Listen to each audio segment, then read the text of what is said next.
तो देखते हैं question number 4। From the following particulars relating to Radha Krishna charitable hospital Pune, prepare income and expenditure account for the year ending 31st March 20 and balance sheet as on that date. Receipt and payment account for the year ending 31st March 20 underline कुछ तो भी ये receipt payment का year यहाँ mention है, इसका हम कुछ ना कुछ पर्पस इसका होता है, हम इसका कुछ ना कुछ यूज करने वाले हैं। ऑन द रिसीट साइड आपको दिया है बैलेंस ब्रॉट डाउन, उसके नीचे कैश, यानी ये ब्रॉट डाउन किस चीज का है, तो कैश का ये ब्रॉट डाउन है, डेट मींस कैश का ये ओपनिंग बैलेंस है। Subscriptions, donations but in bracket says general, then interest on investment to proceeds from charity show. On the payment side medicines purchased, general expenses, salaries, stationery, expenses on charity shows, surgery and dispensary expenses, equipments, balance carried down, क्या क्या है carried down, cash in hand, cash at bank. Then additional information, subscription due, subscription received in advance, दोनों adjustment subscription से related है, तो receipt side में जो subscription दिया है उसको करेंगे आप मार्क। हम आज से जो भी एडजस्टमेंट्स रहेगी उसको पहले ही मार्क करके रख देंगे, ताकि हम इसे पहले इनर कॉलम में रिकॉर्ड करेंगे और फिर जब एडजस्ट करके हमें उसको आउटर कॉलम में ट्रांसफर करना पड़ेगा। तो सब्सक्रिप्शंस जो रिसीट में दिया है उसको मार्क करेंगे, 4 एडजस्टमेंट है तो हमें बराबर उसके अनुसार वहाँ ब्लैंक स्पेस रखना पड़ेगा। देन स्टॉक ऑफ मेडिसिन्स, देखो कहीं ना कहीं हमें मेडिसिन्स दिया होगा, यस पेमेंट की फर्स्ट एंट्री कहती है मेडिसिन्स, मार्क करेंगे मेडिसिन्स, यानी इस पे एडजस्टमेंट है, दोनों कॉलम में कुछ लिखा है। Then estimated value of equipments, equipments नाम की कोई ना कोई एंट्री रिसीट पेमेंट में दी जाएगी, तो पहले उस इक्विपमेंट को मार्क करते हैं, यस पेमेंट में आपको मिलेगा इक्विपमेंट, मिला है सबको। देन बिल्डिंग, कहीं भी आपको रिसीट पेमेंट में बिल्डिंग हमें नहीं मिला था, सेपरेट इंफॉर्मेशन है ये। कैपिटल फंड सेपरेट इंफॉर्मेशन है। 10% इन्वेस्टमेंट, कहीं आपको इन्वेस्टमेंट दिया है क्या, पहले चेक कर लेते हैं, कहीं भी नहीं दिया है, यानी ये भी सेपरेट है। Depreciate, provide depreciation on equipment 1900 and on building 1500, ठीक। तो अब हम इसको जब आंसर में पोस्ट करते हैं, फाइनल अकाउंट में जब हम इसको पोस्ट करते हैं, तो फाइनल अकाउंट के लिए हमने ओपन किया हुआ है income and expenditure account and balance sheet. अब ये फाइनल अकाउंट कोई ना कोई ईयर के लिए हमको प्रिपेयर करना है। कौन से ईयर के लिए, जिस ईयर के लिए हम फाइनल अकाउंट प्रिपेयर करने जा रहे हैं वो ईयर हमारे लिए होता है करंट ईयर। तो सबसे पहले हमें ये फाइंड आउट करना है कि हमारा करंट ईयर कौन सा है। कहाँ से समझेगा करंट ईयर, जो रिसीट पेमेंट का ईयर होता है वो होता है हमारे लिए करंट ईयर। रिसीट पेमेंट का ईयर आपको दिया है 31st March 20, it means 20 is our current year. ये डिसीजन मैंने ले लिया, अब मैं डिसीजन ले सकती हूँ मेरा last year which is our last year and which is our next year. Yes last year 19 रहेगा, क्योंकि 20 मेरे लिए करंट ईयर है तो 19 मेरे लिए लास्ट ईयर है, 20 मेरे लिए करंट ईयर है तो 21 मेरे लिए नेक्स्ट ईयर है। हमें फाइनल अकाउंट में पोस्ट करनी है सिर्फ और सिर्फ करंट ईयर से ही रिलेटेड एंट्रीज, ठीक। इस कंसेप्ट को ध्यान में रखते हुए पहले हम पोस्ट करते हैं रिसीट, फिर हम पोस्ट करेंगे पेमेंट्स और फिर हम पोस्ट करेंगे एडिशनल इंफॉर्मेशन। तो सबसे पहले आ जाते हैं रिसीट साइड पे। रिसीट की हर एक एंट्री मेरे लिए इनकम ही है, क्योंकि पैसा मिला।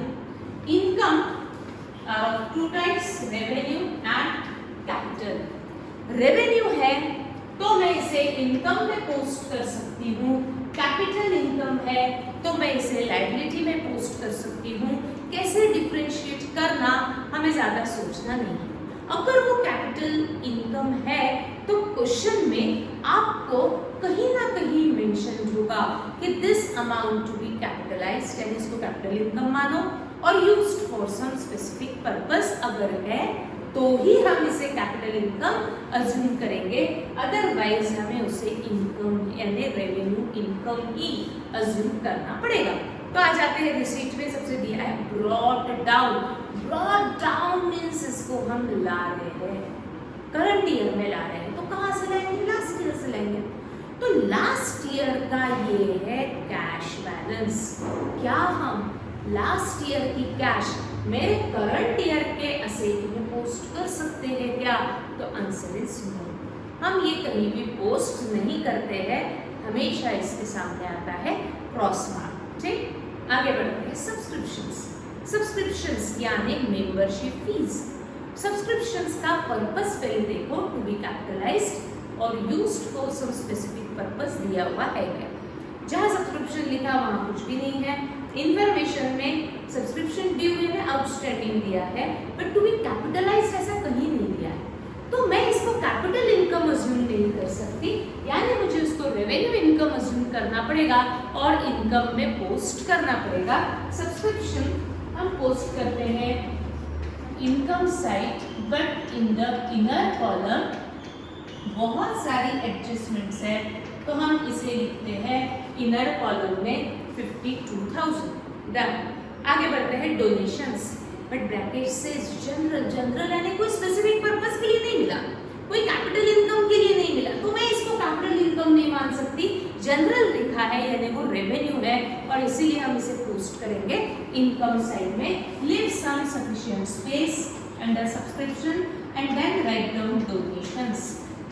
इफ ब्रैकेट में अगर कैपिटलाइज्ड होता तो हमने इसे कैपिटल इनकम अज्यूम करके लायबिलिटी में पोस्ट किया होता। जनरल यानी कोई स्पेसिफिक पर्पस के लिए हमें डोनेशन नहीं मिला है, कोई स्पेसिफिक पर्पस के लिए ये डोनेशन यूज होने वाला नहीं है, इसीलिए हमने इसे रेवेन्यू इनकम अज्यूम किया और इनकम में पोस्ट किया।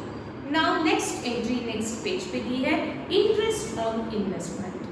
इंटरेस्ट ऑन इन्वेस्टमेंट यानी जो भी हमने इन्वेस्टमेंट किया है उसके ऊपर रिसीट भी दिया है, यानी इंटरेस्ट रिसीव हुआ। अगर हम बैंक में इन्वेस्ट करते हैं तो क्या बैंक आपको एक ही साल इंटरेस्ट देगी कि एवरी ईयर देगी? एवरी ईयर देगी।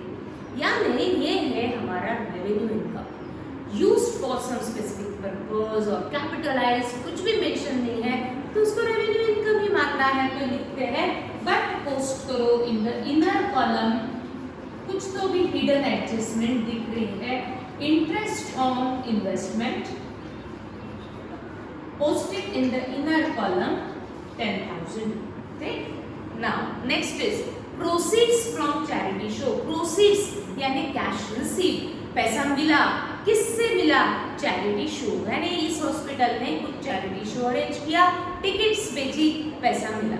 तो proceeds from charity show to be used for some specific purpose और टू बी कैपिटलाइज्ड, कुछ भी क्वेश्चन में मेंशन नहीं है। देखो प्रोसीड्स फ्रॉम चैरिटी शो जहां लिखा वहां ब्रैकेट कुछ भी नहीं दे रहा है, इंफॉर्मेशन में इसके बारे में कुछ भी मेंशन नहीं है, तो हम इसे कैपिटल इनकम नहीं मान सकते, हमें इसे मानना पड़ेगा रेवेन्यू इनकम और पोस्ट करेंगे यस। इनकम साइड में एक लाइन ब्लैंक रखते हुए लिखेंगे proceeds from charity show.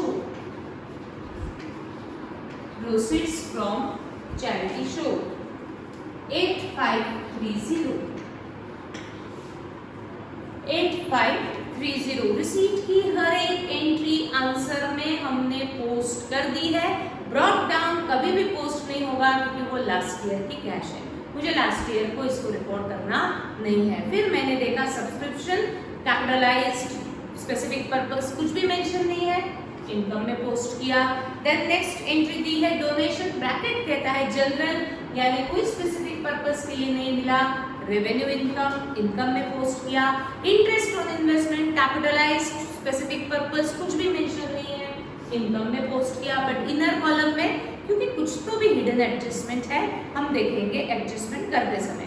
Proceeds from charity show कुछ भी कैपिटलाइज नहीं दिया, यानी हमने इसे रेवेन्यू इनकम अज्यूम किया। इस क्वेश्चन में कोई भी अमाउंट कैपिटल इनकम मानो ऐसा क्वेश्चन में दिया हुआ नहीं है, तो सारे एंट्रीज को हमने रेवेन्यू इनकम अज्यूम किया और इनकम में पोस्ट किया। राइट, अब हम पोस्ट करते हैं पेमेंट्स। पेमेंट्स यानी एक्सपेंस, हमारे लिए वो एक्सपेंस है, या तो रेवेन्यू एक्सपेंस नहीं तो कैपिटल एक्सपेंस। रेवेन्यू एक्सपेंडिचर है तो एक्सपेंस में पोस्ट किया जाएगा। कैपिटल एक्सपेंडिचर है तो असेट में पोस्ट किया जाएगा। आ जाते हैं पेमेंट साइड, देखते हैं पेमेंट में मेडिसिन्स, इसको हम लास्ट में लिखेंगे, ठीक, क्योंकि ये एडजस्टमेंट थोड़ा सा मैं एक्सप्लेन करूंगी, ये अलग किया जाता है, ठीक। तो मेडिसिन्स हम बाद में लिख रहे हैं। जनरल एक्सपेंसेस, जनरल एक्सपेंसेस, अब ये जनरल एक्सपेंसेस लिखा ही है ना एक्सपेंस, तो उसको एक्सपेंस में पोस्ट कर दो। लिखते हैं to general expenses.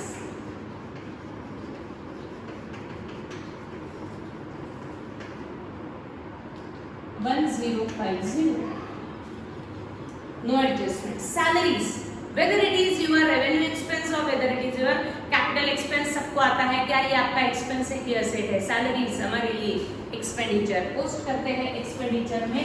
No adjustment directly in outer column. Salaries 23,500. Next is stationery. There is no adjustment, तो हमें इसे आउटर कॉलम में पोस्ट करना पड़ेगा।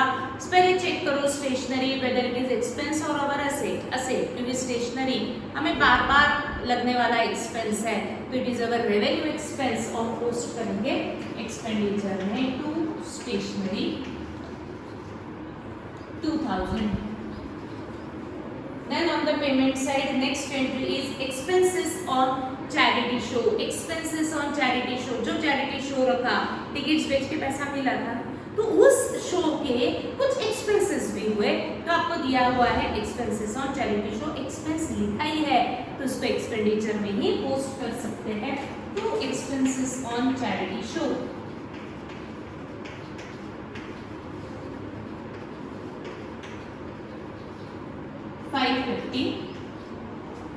सर्जरी एंड डिस्पेंसरी ब्रैकेट क्या नेक्स्ट क्या कहता है, सर्जरी एंड डिस्पेंसरी एक्सपेंस, वो एक्सपेंस लिखा है, सर्जरी के लिए एक्सपेंस हुआ, डिस्पेंसरी यानी हॉस्पिटल के कुछ एक्सपेंसेस हुए, एक्सपेंसेस है तो एक्सपेंस में ही पोस्ट कर सकते हैं।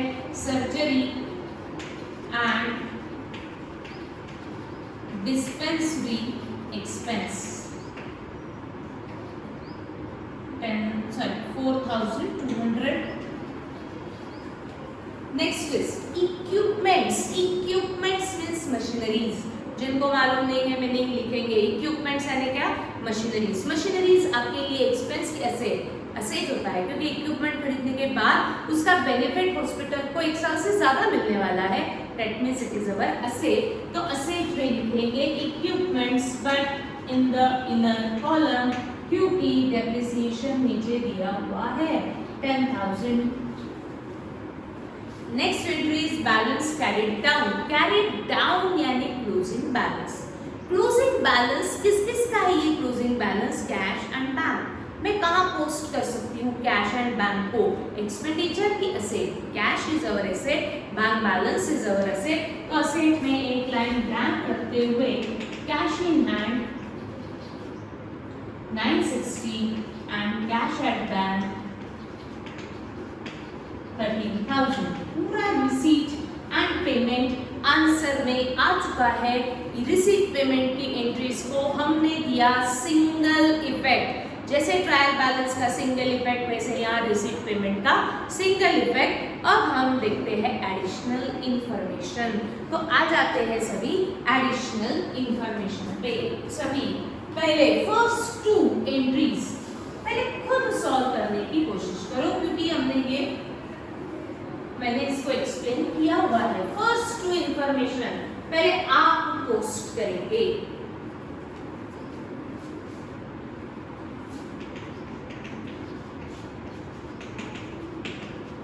सब्सक्रिप्शन ड्यू जब लिखा है, ड्यू मींस आउटस्टैंडिंग है ना, ताकि आपको समझ में आ जाए, इफेक्ट्स देने के लिए आपको इजी हो जाए।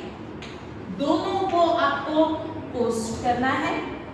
सब्सक्रिप्शन रिसीव्ड इन एडवांस भी आप करेंगे और रुक जाएंगे, कोशिश करेंगे पहले से। इन दोनों को भी पोस्ट करेंगे और रुक जाएंगे। किसके 2 इफेक्ट्स देना है, किसका सिंगल इफेक्ट देना है, ये सब मैंने एक्सप्लेन किया हुआ है। पहले ट्राई करेंगे सभी फर्स्ट 2 इंफॉर्मेशन।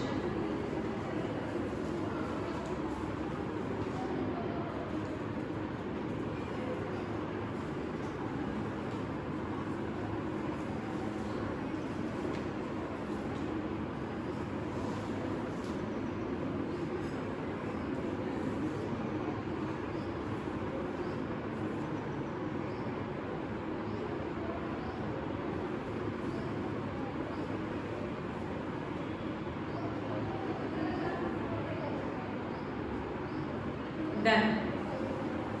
अब मेरे साथ सबसे पहले सिंपल तरीका, फिर मैं लॉजिक एक्सप्लेन कर रही हूँ। पहले सिंपल हम इसको कैसे एडजस्ट करेंगे। सबसे पहले तो आपको दो कॉलम्स दिए हैं, 19 से ईयर देखो अभी, हाँ 19 एंड 20। तो सबसे पहले हमने डिसीजन ले लिया था हमारे लिए 20 ये है करंट ईयर, 19 ये है लास्ट ईयर, 21 ये है हमारे लिए नेक्स्ट ईयर। ये डिसीजन हमने ऑलरेडी ले लिया था। अब 19 के कॉलम में जो भी अमाउंट दी है वो लास्ट ईयर से रिलेटेड एंट्रीज आपको दी हुई है। लास्ट ईयर में क्या क्या हुआ वो आपको दिया हुआ है। अब 19 के कॉलम की एंट्रीज आपको अज्यूम करनी है, आपको मानना है कि वो लास्ट ईयर का है। 20 कॉलम के नीचे जितनी भी एंट्रीज है वो है करंट ईयर से रिलेटेड। ठीक, अब सबसे पहले 19 इस कॉलम में हमने अमाउंट लिखी है 310। इस 310 के सामने लिखा है सब्सक्रिप्शन ड्यू यानी आउटस्टैंडिंग। यानी ये 310 ये एंट्री मुझे किसमें एडजस्ट करनी है? सब्सक्रिप्शन में। सब्सक्रिप्शन में एडजस्ट करना यानी ऐड, नहीं तो माइनस ही करना, बराबर। मल्टीप्लिकेशन डिवीजन नहीं होता, ये मैं हमेशा बोलती हूँ। या तो आपको ये एंट्री ऐड करनी है, नहीं तो ये आपको एंट्री माइनस करनी है। अब ऐड और माइनस के लिए मैंने एक्सप्लेन किया होगा। ऐड कौन से ईयर की एंट्रीज होंगी?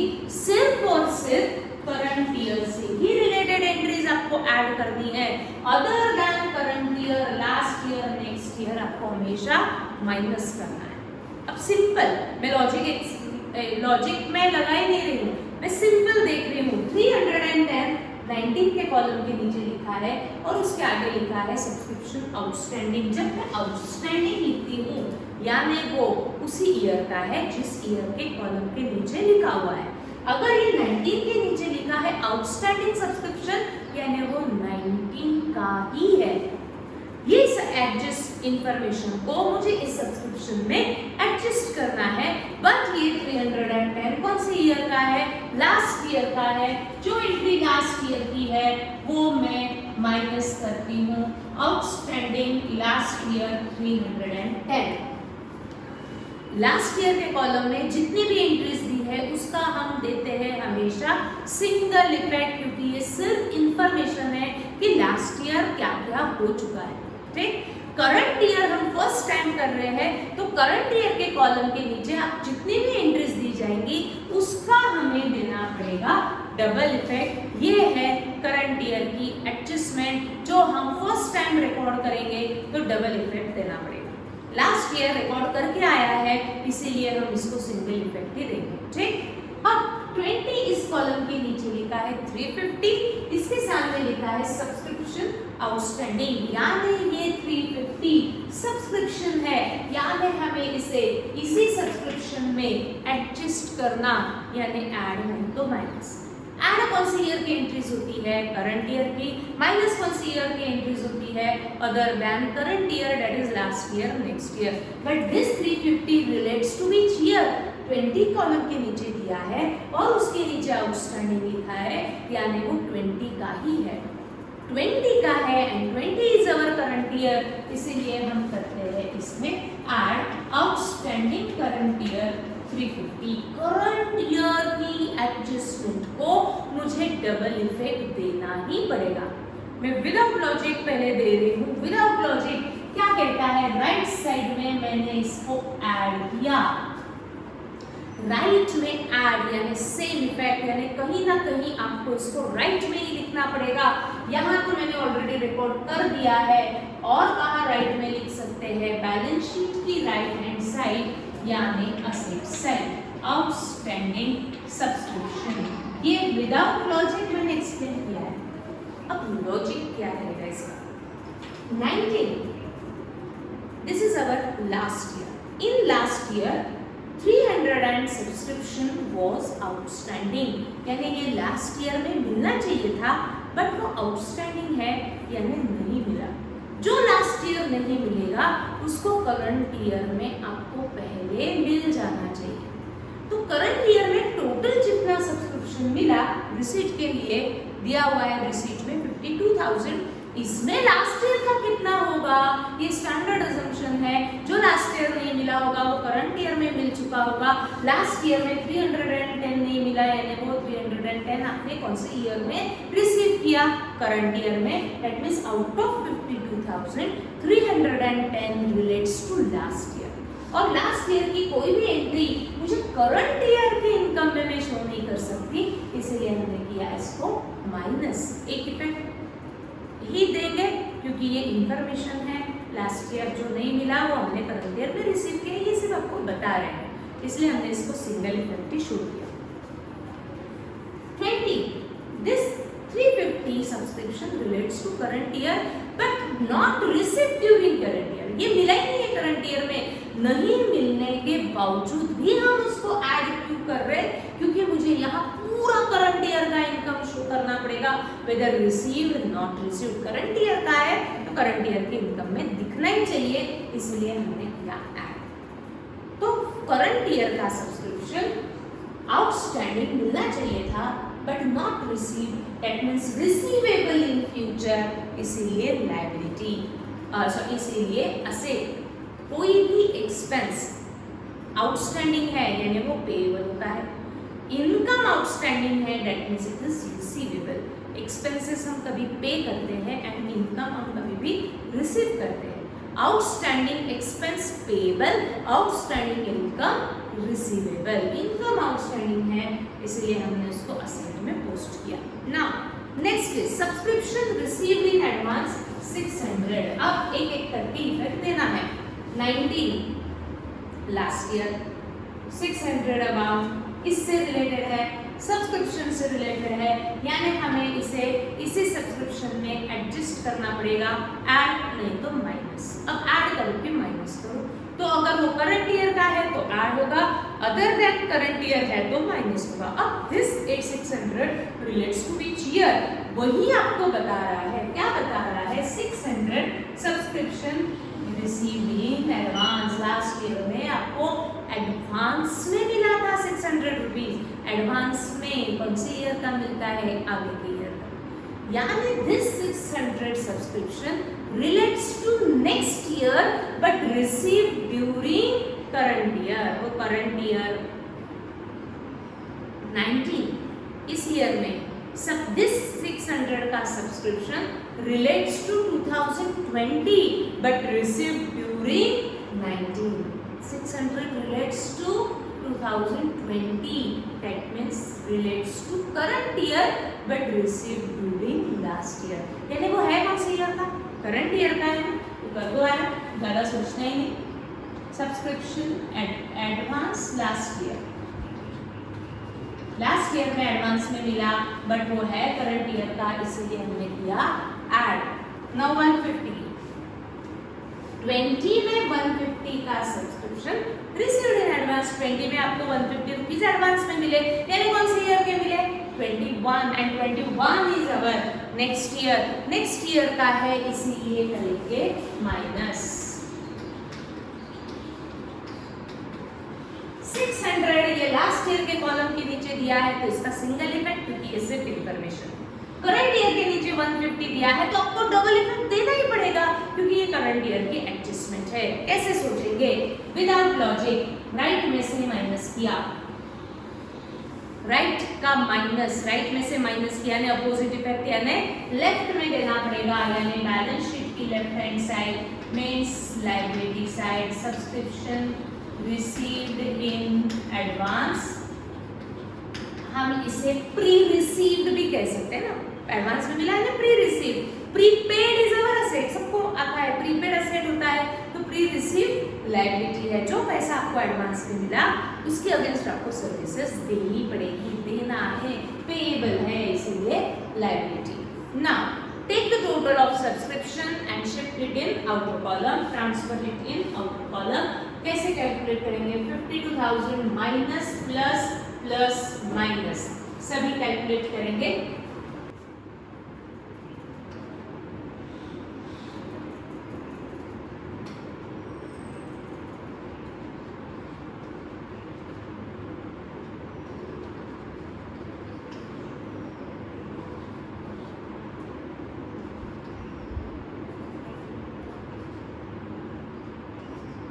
yes 52,490 total amount of subscription, that means 52,490 is subscription related to current year. ये जो लिखा है वो सिर्फ और सिर्फ कौन से ईयर का है? करंट ईयर का है। इसमें कुछ सब्सक्रिप्शन आपको करंट ईयर में मिला, कुछ सब्सक्रिप्शन आपको करंट ईयर का लास्ट ईयर में मिला था, कुछ सब्सक्रिप्शन करंट ईयर का था बट करंट ईयर में रिसीव नहीं हुआ था, बट जो भी करंट ईयर का है वो आउटर कॉलम में आ चुका है। ठीक, for 52,490. Now next point, that is stock of medicines. ये भी हम फर्स्ट टाइम कर रहे हैं, ध्यान सबका चाहिए, एक ही बार हमें समझ में आना चाहिए। स्टॉक ऑफ मेडिसिन्स, यानी ये एंट्री मेडिसिन से रिलेटेड। देखो हमने मेडिसिन पोस्ट नहीं किया था, क्यों पोस्ट नहीं किया, इसके पीछे का लॉजिक अभी मैं एक्सप्लेन करने जा रही हूँ। मेडिसिन हॉस्पिटल्स के लिए मेडिसिन का एक्सपेंस रूटीन एक्सपेंस है। अगर हॉस्पिटल है तो उनको बार बार मेडिसिन परचेस करनी है और पेशेंट को देनी है। तो मेडिसिन पेमेंट में जो दिया है it is expenditure, revenue expenditure for किसका? हॉस्पिटल के लिए। ठीक, अब आपको इंफॉर्मेशन में कुछ तो भी स्टॉक ऑफ मेडिसिन दिया है, ध्यान सबका।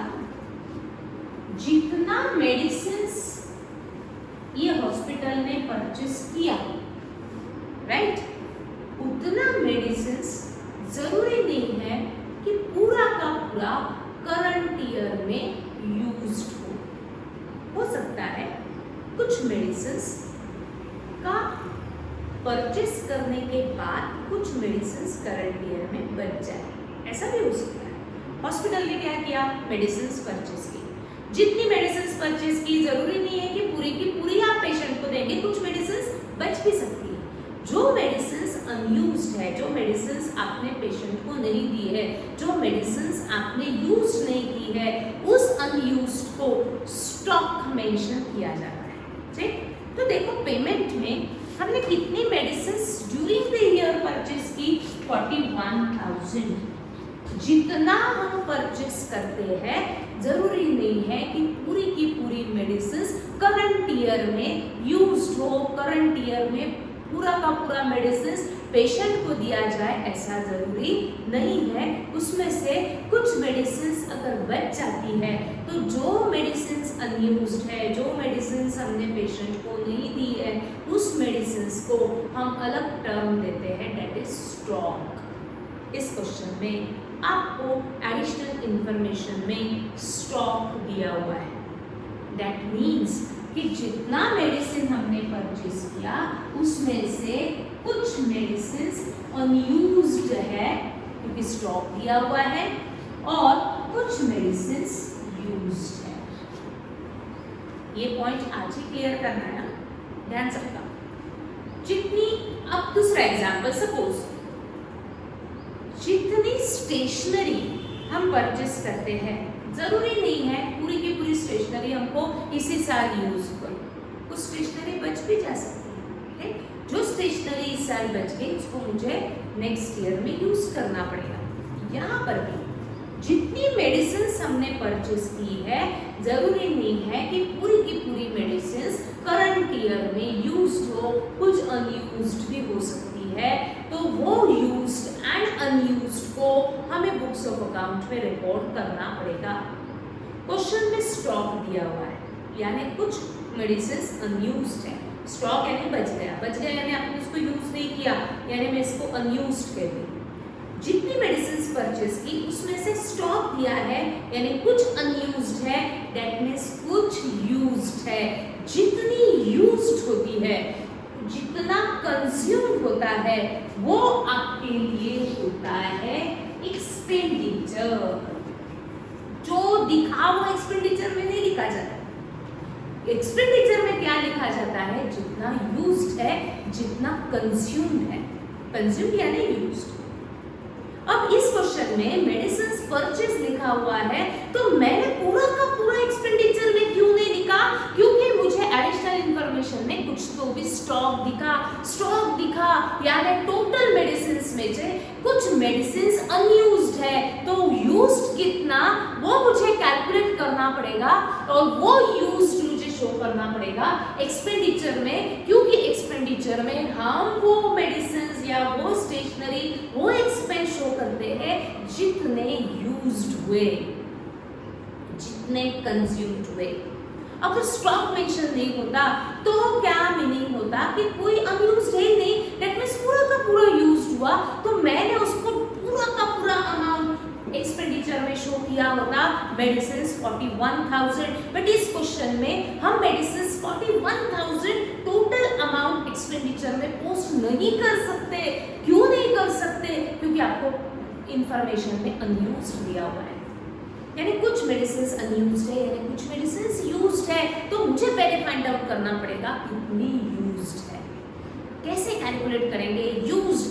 जिसके लिए बैलेंस शीट के नीचे सभी लिखेंगे वर्किंग नोट। मुझे कॉपी में वर्किंग नोट दिखनी ही चाहिए, ठीक? लिखते हैं सभी वर्किंग नोट।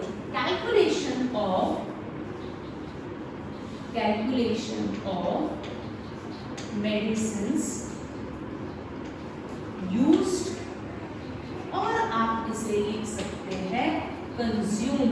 ये हमें क्यों कैलकुलेट करना पड़ रहा है? क्योंकि आपको क्वेश्चन में स्टॉक दिया है, अनयूज्ड दिया है, यानी जितना मेडिसिन हमने परचेज किया पूरा का पूरा यूज्ड हुआ ही नहीं, स्टॉक दिया है यानी कुछ अनयूज्ड है। अनयूज्ड है तो मुझे यूज्ड कैलकुलेट करना पड़ेगा। क्यों कैलकुलेट करना पड़ेगा यूज्ड? क्योंकि जितना यूज्ड होता है वो आपके लिए एक्सपेंडिचर होता है, राइट? तो लिखेंगे सभी कैलकुलेशन ऑफ मेडिसिन यूज्ड और consume, make 2 columns, particulars and amount.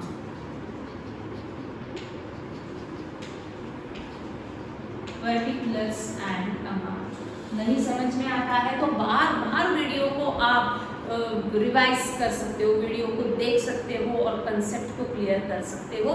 Live में तो हम इसके ऊपर डिस्कस करने ही वाले, ठीक? तो make 2 columns, particulars and amount.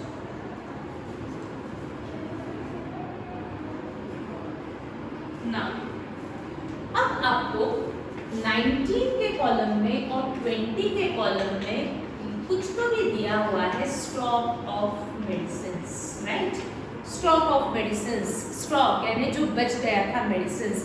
19 के कॉलम में आपको दिया हुआ है stock of medicines 8,000 and 20 column में दिया है स्टॉक ऑफ मेडिसिन्स 11,000। ये दोनों मुझे मेडिसिन से रिलेटेड है तो मुझे मेडिसिन में एडजस्ट करने हैं, ध्यान सबका। अब 19 कॉलम में आपको दिया हुआ है 8,000, राइट? 8,000 क्या कहता है?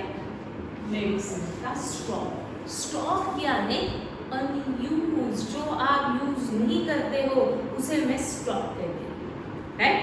अब लास्ट ईयर में कुछ मेडिसिन्स अनयूज्ड थी, यानी हमने लास्ट ईयर में वो मेडिसिन्स यूज नहीं की थी।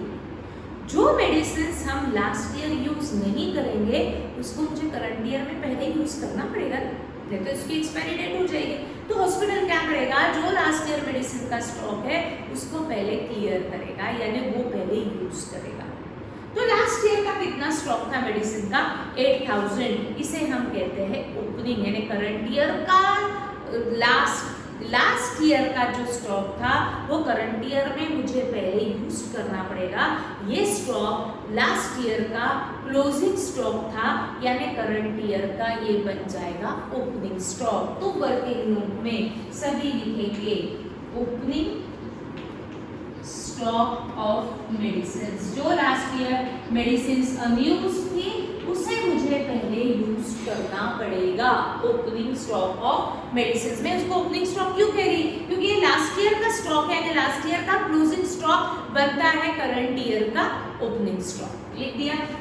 बट ये स्टॉक सफिशिएंट नहीं था, इसीलिए इस हॉस्पिटल ने करंट ईयर में और मेडिसिन परचेज की। मुझे कैसे समझा मेडिसिन परचेज की? देखो पेमेंट की first entry medicine purchase, current year के रिसीट पेमेंट में दिया हुआ है मेडिसिन परचेज, यानी ये मेडिसिन आपने करंट ईयर में परचेज किया। ये स्टॉक सफिशिएंट नहीं था तो हॉस्पिटल क्या करेगा, और मेडिसिन परचेस करेगा। तो कितना करंट ईयर में परचेस किया, तो करंट ईयर का पेमेंट आपको बताएगा मेडिसिन परचेस, यानी medicine purchase during the year 41,000। तो जो स्टॉक था लास्ट ईयर का वो मैं यूज करूंगी और 41,000 यूज करूंगी, तो मेरा स्टॉक बढ़ जाएगा ना। तो मैं करती हूँ इसमें ऐड परचेस ऑफ मेडिसिन,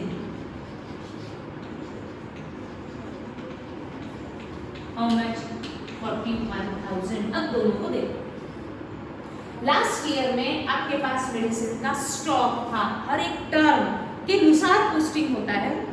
जो लास्ट ईयर स्टॉक बच गया था उसको मुझे करंट ईयर में यूज करना पड़ेगा। तो मैंने पहले लिखा opening stock of medicine, last year का स्टॉक बनता है करंट ईयर का ओपनिंग स्टॉक, तो मुझे ये पहले यूज करना पड़ेगा। ये सफिशिएंट नहीं था तो इस हॉस्पिटल ने और मेडिसिन परचेस की, यानी ये स्टॉक बढ़ गया तो मैंने किया add purchase of medicine 41,000। Last year की 8,000 मेडिसिन मुझे यूज करनी है, करंट ईयर का ये 41,000 मेडिसिन मुझे यूज करना है, यानी टोटल हमें 49,000 की मेडिसिन करंट ईयर में हम यूज कर सकते हैं। लास्ट ईयर के 8,000 की मेडिसिन भी हम करंट ईयर में यूज करेंगे, करंट ईयर में जो परचेस किया वो भी मुझे करंट ईयर में यूज करना पड़ेगा, यानी टोटल मेडिसिन इस हॉस्पिटल के पास होगी 49,000। अब हॉस्पिटल की 49,000 पूरा का पूरा करंट ईयर में यूज कर सकता है, या इसमें से कुछ अनयूज्ड भी हो सकता है। करंट ईयर में कितना अनयूज्ड है वो आपको इंफॉर्मेशन बताएगा। 20 करंट ईयर है ना, 20 के नीचे लिखा है 11,000, उसके नीचे सामने क्या लिखा है, स्टॉक। स्टॉक यानी यूज्ड या अनयूज्ड, अनयूज्ड, यानी 49,000 में से 11,000 का मेडिसिन अनयूज्ड है। अनयूज्ड यानी आपने उसको यूज नहीं किया, तो कितना यूज किया, कैसे फाइंड आउट करेंगे? 49,000 में से 11,000 अनयूज्ड है, यानी बचा हुआ यूज्ड है। तो बचा हुआ कैलकुलेट करने के लिए मुझे ये लेस करना पड़ेगा। क्या लेस कर रहे हैं? करंट ईयर का स्टॉक यानी क्लोजिंग स्टॉक, लास्ट डेट का स्टॉक है ना, 31 मार्च 20 लिखा है, यानी लास्ट डे का stock means closing stock of medicines. ये मेडिसिन हमने यूज नहीं की, यानी कितनी मेडिसिन हमने यूज की वो हम कैलकुलेट करेंगे।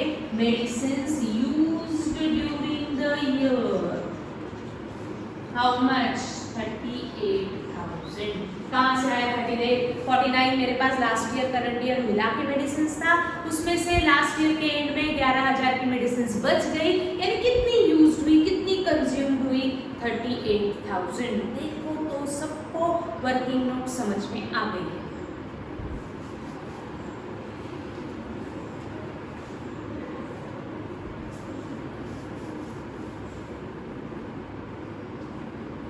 डिफिकल्ट तो जा सकता है बट कोशिश जरूर करना है।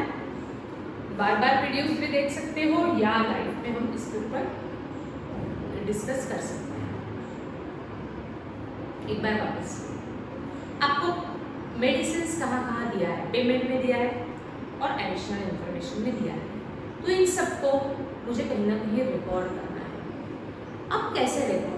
मेडिसिन परचेस लिखा है पेमेंट में, बट एडिशनल इंफॉर्मेशन में कुछ तो भी टर्म दी है, वर्ड दिया है स्टॉक।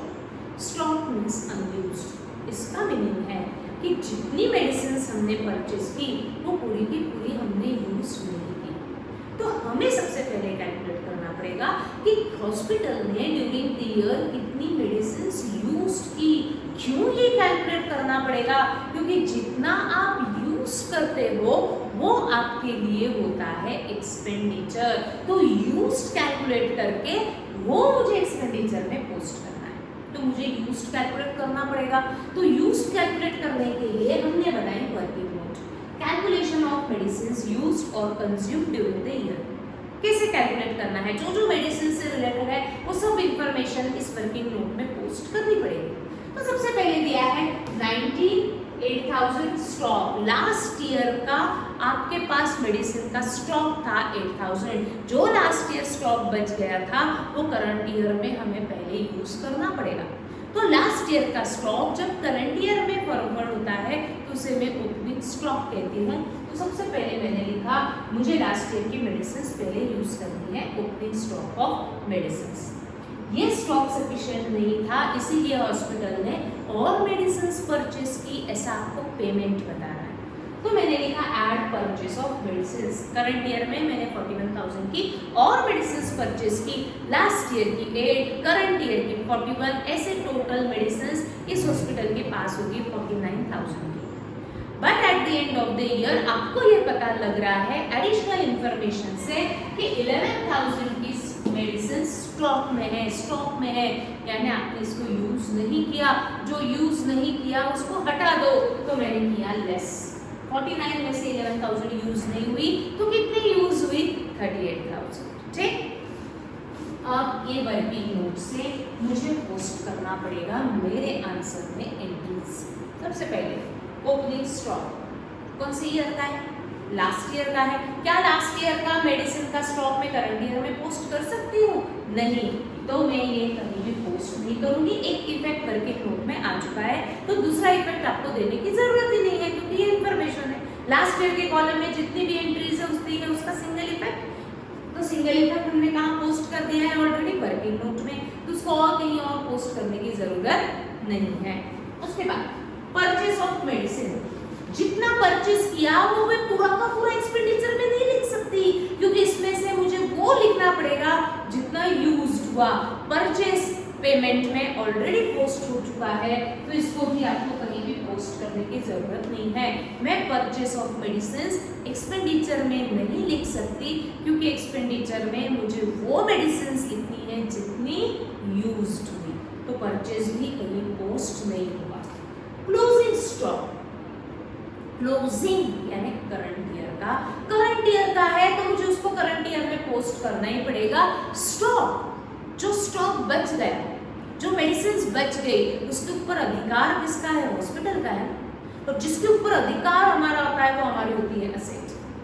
कोई भी स्टॉक ये हमारे लिए असेट है, इसीलिए हम असेट में पोस्ट करेंगे closing stock of medicine. Closing stock of medicines 11,000. Any stock is your asset. Stock चाहे गुड्स का हो, आपके लिए वो असेट है, क्योंकि जो गुड्स हम इस साल बेचते नहीं है उसके ऊपर बेचने तक अधिकार हमारा रहेगा, तो वो हमारी होती है असेट। मेडिसिन हमने अभी तक पेशेंट को नहीं दिए है, वो हॉस्पिटल की है, हॉस्पिटल का उसके ऊपर अधिकार है, वो असेट है। तो क्लोजिंग स्टॉक मैंने लिखा असेट में, पोस्ट कर दिया। एक इफेक्ट वर्किंग नोट में, एक इफेक्ट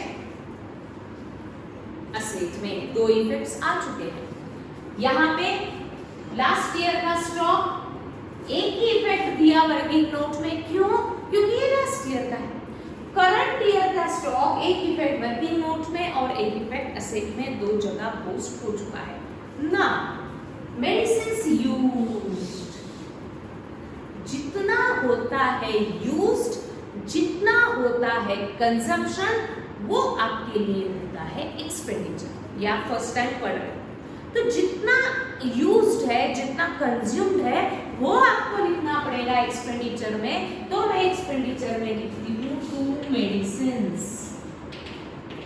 हाउ मच, 38,000, बट यहाँ ब्रैकेट में लिखूंगी as per working note. Medicine payment में 41,000 था, बट मैं उसको पूरा का पूरा एक्सपेंडिचर में नहीं लिख सकती, क्योंकि आपको स्टॉक दिया था, अनयूज दिया था, उसका हेल्प से मैंने यूज कैलकुलेट किया, और जितना यूज वो हमने लिखा एक्सपेंडिचर में। और वहाँ स्पेसिफिकली आप एग्जामिनर को बताएंगे कि ये 38,000 आया कहाँ से, कॉपी करके नहीं, वर्किंग नोट बना के, एज पर वर्किंग नोट। ठीक, जो भी इसके ऊपर डाउट्स होंगे हम लाइव में डिस्कस करेंगे ही करेंगे। ठीक, आगे बढ़ते हैं। Next is estimated value of equipments. Equipments यानी मशीनरीज। लास्ट ईयर के कॉलम के नीचे लिखा है 15,000 और करंट ईयर के कॉलम के नीचे लिखा है क्वेश्चन मार्क। क्वेश्चन मार्क यानी वो आपसे एक्सपेक्ट कर रहे हैं कि इक्विपमेंट की क्लोजिंग की वैल्यू आप कैलकुलेट करो। ठीक, तो अब मुझे इसको पोस्ट करना है। इक्विपमेंट कौन से कॉलम के नीचे दिया है? 19 हमारे लिए कौन सा year? Last year. Last year में आपके पास कुछ इक्विपमेंट्स थे, मशीनरीज थी। कितनी मशीनरी थी?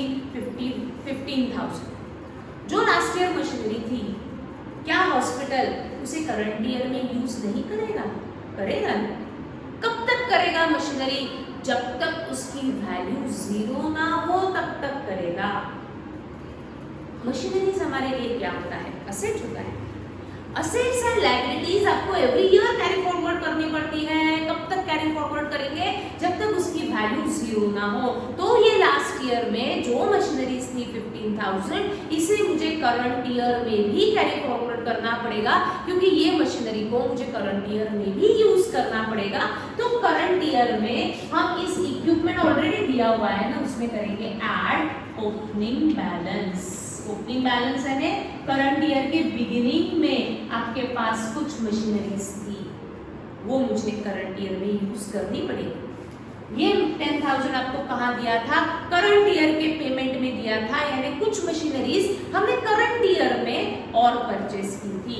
लास्ट ईयर की 15,000 और करंट ईयर की परचेस की हुई 10,000, ऐसी टोटल मशीनरीज इस हॉस्पिटल के पास हो गई है 25,000, जो एवरी ईयर आपको यूज करनी पड़ेगी।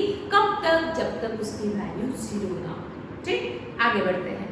अब क्वेश्चन मार्क जो दिया है वो हम करेंगे लास्ट में find out. Building last year के कॉलम के नीचे दिया है 40,000, करंट ईयर के नीचे दिया है क्वेश्चन मार्क। क्वेश्चन मार्क यानी आपको closing balance of building find out करना पड़ेगा। सबसे पहले डिसीजन लो, बिल्डिंग इज अवर एक्सपेंस और it is our asset. Asset जो भी असेट लास्ट ईयर थी, लास्ट ईयर के कॉलम के नीचे दिया है, जो भी असेट आपके पास लास्ट ईयर थी, एवरी ईयर इसे बैलेंस शीट में कैरी फॉरवर्ड करते रहना है। कब तक? जब तक उसकी वैल्यू 0 हो। तो जो बिल्डिंग लास्ट ईयर था 40,000, इसे मुझे करंट ईयर में भी लेकर के आना पड़ेगा। बट करंट ईयर में हमने कोई बिल्डिंग और परचेस नहीं किया था, तो हम सेपरेटली लिखेंगे बिल्डिंग। अगर परचेस किया होता तो हमने इसमें ऐड किया होता। लास्ट ईयर और करंट ईयर का मिला के यूज करना है। यहाँ पे मुझे सिर्फ लास्ट ईयर का यूज करना है। ठीक, इनर कॉलम में क्यों? क्योंकि क्वेश्चन मार्क है, मुझे इसकी वैल्यू फाइंड आउट करनी पड़ेगी। Then capital fund, take the decision, asset और लायबिलिटी। कैपिटल लायबिलिटी, लायबिलिटी है, भले ही वो लास्ट ईयर के कॉलम के नीचे लिखा है, उसको मुझे करंट ईयर में as it is carry forward करना पड़ेगा। But put the amount in inner column 170, 940। Closing balance आपको फाइंड आउट करना है, इसलिए क्वेश्चन का 10% investment. Investment, take the decision, asset और लायबिलिटी। Yes, asset. जो लास्ट ईयर आपके पास इन्वेस्टमेंट थी वो एवरी ईयर रहेगी। कब तक? जब तक वो हम सेल नहीं करेंगे, उसकी वैल्यू नील ना हो, तब तक आपको उसको लिखते जाना है। जो लास्ट ईयर इन्वेस्टमेंट था, इसे मुझे करंट ईयर में भी कैरी फॉरवर्ड, जो लास्ट ईयर इन्वेस्टमेंट था, इसे मुझे करंट ईयर में भी कैरी फॉरवर्ड करना पड़ेगा। असेट में take leave some sufficient space under building, 10% investment, but 10% mention है, यानी हिडन एडजस्टमेंट है, इसीलिए इनर कॉलम है। ठीक ना, आ जाते हैं टेबल के नीचे। Provide depreciation on equipment ₹1,900। Directly depreciation का अमाउंट दे दिया है, रेट दे दिया है। ठीक, तो हम अमाउंट को कंसिडर करते हैं डेप्रिसिएशन ऑफ ऑन इक्विपमेंट 1,900। तो इस डेप्रिसिएशन को मुझे इस इक्विपमेंट में एडजस्ट करना है, ऐड नहीं तो माइनस। हम क्या करते हैं? डेप्रिसिएशन हमेशा माइनस। क्यों? क्योंकि डेप्रिसिएशन से वैल्यू कम होती है। बट ये है एडजस्टमेंट में करंट ईयर के, तो मुझे इसका सेकंड इफेक्ट देना पड़ेगा। मेरी मशीनरी की वैल्यू कम हुई, मेरी एसेट की वैल्यू कम हुई, मेरी प्रॉपर्टी की वैल्यू कम हुई। मेरे लिए एक्सपेंडिचर में टू डेप्रिसिएशन ऑन इक्विपमेंट से माइनस किया है, opposite effect without logic, right में से minus, right means minus means opposite effect, right का अपोजिट लेफ्ट, ठीक। Now next is and on building ₹1500, building पे भी डेप्रिसिएशन है, यानी बिल्डिंग की भी वैल्यू कम करो तो बिल्डिंग में से माइनस 1500। सेकेंड इफेक्ट, प्रॉपर्टी की वैल्यू कम हुई, मेरे लिए एक्सपेंडिचर, राइट में से माइनस किया यानी लेफ्ट। ये इफेक्ट्स आते हैं इसलिए मैं इसके ऊपर ज्यादा फोकस नहीं कर रही हूँ। अब अच्छे से समझना है और एक एडजस्टमेंट जो एडजस्टमेंट में नहीं है बट हिडन एडजस्टमेंट है, क्योंकि आपको कुछ तो भी रेट दिया हुआ है। जब भी क्वेश्चन में रेट दिया जाएगा यानी आपको इसको एडजस्टमेंट मानना पड़ेगा। हिडन एडजस्टमेंट, सीक्रेट एडजस्टमेंट जिसे हम बोलते हैं। आ जाते हैं सभी 10% इन्वेस्टमेंट।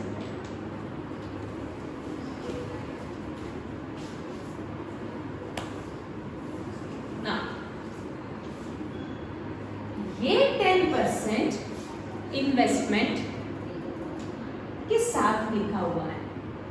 क्या रिप्रेजेंट करेगा 10% इन्वेस्टमेंट? क्या रिप्रेजेंट करेगा ये 10%? It is the rate of interest. हम कहीं भी इन्वेस्ट करेंगे तो हमें इंटरेस्ट मिलेगा। बैंक में इन्वेस्ट किया तो बैंक आपको इंटरेस्ट देती है एवरी ईयर। शेयर्स में इन्वेस्ट करेंगे, कंपनी आपको डिविडेंड देगी। बॉन्ड्स में इन्वेस्ट करेंगे, आपको इंटरेस्ट रिसीव होगा।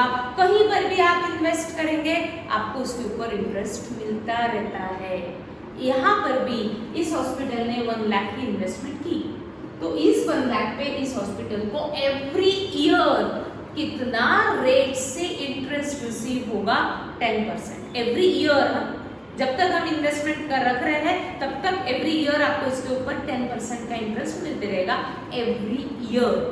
तो करंट ईयर में हमें कितना इंटरेस्ट रिसीव होना चाहिए? 1 लाख अगर मेरी इन्वेस्टमेंट है तो उसके ऊपर हमें इंटरेस्ट मिलना चाहिए करंट ईयर में 10%। तो 1 लाख का हम कैलकुलेट करेंगे 10%, सभी कैलकुलेट करेंगे, यानी कितना? 10,000। यानी इस साल मुझे 10,000 का इंटरेस्ट मिल जाना चाहिए। क्या मिल गया है क्या? अगर मिला होगा तो रिसीट में दिया है ना। अगर इंटरेस्ट रिसीव है तो रिसीट में आना चाहिए। देखते हैं पहले रिसीट साइड, क्या इंटरेस्ट ऑन इन्वेस्टमेंट 10,000 दिया हुआ है क्या? यस, दिया है। यानी full amount of interest receive हो चुका है, तो आपको और कुछ इसमें एडजस्ट करने की जरूरत नहीं है। तो हम इसको आउटर कॉलम में ट्रांसफर करेंगे और ये 1 लाख में भी इंटरेस्ट मिल चुका है, तो आपको कुछ भी एडजस्टमेंट करने की जरूरत नहीं है। अगर इन अमाउंट में कुछ डिफरेंस होता है तो हमें एडजस्ट करना पड़ेगा। कैसे? वो भी क्वेश्चंस आएंगे। सबसे पहले हमने क्या किया? इन्वेस्टमेंट किया, हॉस्पिटल ने 1 लाख, हॉस्पिटल को एवरी ईयर उसके ऊपर 10% का इंटरेस्ट कंपल्सरीली मिलना चाहिए। क्या मिल चुका है क्या? पूरा का पूरा 10,000 को पहले चेक करो। अगर पूरा मिल चुका है तो आपको कुछ एडजस्ट करने की जरूरत नहीं। अगर 10,000 में से रिसीट में 8,000 दिया होता तो आपको एडजस्टमेंट करना पड़ता। ठीक, तो यहाँ फुल अमाउंट रिसीव हो चुका है, तो पूरा का पूरा इंटरेस्ट मिल चुका है, तो इस पे और कोई एडजस्टमेंट करने की जरूरत नहीं है। तो मैंने ये interest on investment outer column में लिखा। 1 लाख में से पूरा का पूरा इंटरेस्ट मिल चुका है, तो पूरा अमाउंट मैंने आउटर कॉलम में ट्रांसफर किया। ठीक, नाउ क्लोज एक अकाउंट। सबसे पहले हम क्लोज करते हैं income and expenditure. Find out the balance. Surplus है, डेफिसिट है यानी प्रॉफिट है कि लॉस है, उसको कैपिटल में एडजस्ट करो और फिर इसे हम बैलेंस शीट को टैली करते हैं। तो सभी करेंगे पहले income and expenditure. Take the total of income expense. देखते हैं किस साइड की टोटल ज्यादा है, वेदर दिस हॉस्पिटल सरप्लस में है या डेफिसिट में है, ये हमें चेक करना पड़ेगा। तो सबसे पहले हम लेते हैं इनकम की टोटल और फिर हम लेते हैं एक्सपेंस की टोटल। तो सभी लेते हैं इनकम।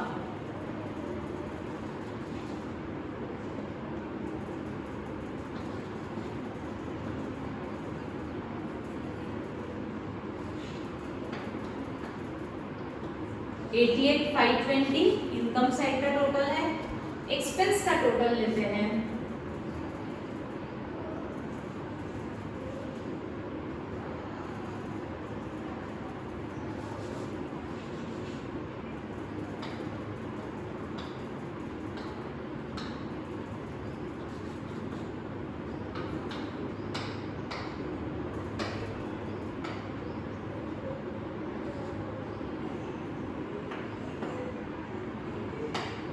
$72,700 ऐसी पोजीशन है इनकम एंड एक्सपेंडिचर में। Income side 88,520 and expenditure is 72,700। किस साइड की टोटल ज्यादा है? इनकम। तो इनकम की टोटल हम दोनों तरफ लिख लेंगे और जिस साइड की टोटल कम है वहां हमको लिखना पड़ेगा बैलेंस। बैलेंस यानी इन दोनों का डिफरेंस। तो कैलकुलेट करते हैं डिफरेंस। यस 15,820 ये डिफरेंस को हम इनकम ज्यादा है ना, यानी इनकम ज्यादा है एक्सपेंस कम है, excess of income over expenditure. जब हम कमाते ज्यादा है और खर्चा कम करते हैं तो profit. But organisation non trading कहती है इसको सरप्लस। तो हम नाम देंगे इसके सामने सरप्लस। जैसे प्रॉफिट कैपिटल में ऐड होता है वैसे सरप्लस भी हम करेंगे कैपिटल में ऐड। 15,820 कैपिटल फंड का टोटल जो क्वेश्चन मार्क दिया था वो हम फाइंड आउट करते हैं। 186,760 take the total of balance sheet, that is liability and asset.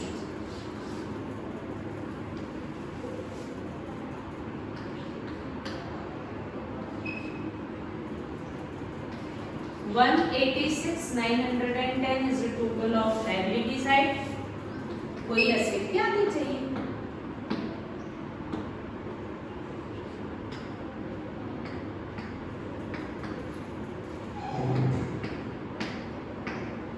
Yes, 186,910 is the total of balance sheet. इस क्वेश्चन में सब्सक्रिप्शन तो हम कर चुके थे, इस क्वेश्चन में मेडिसिन अलग था।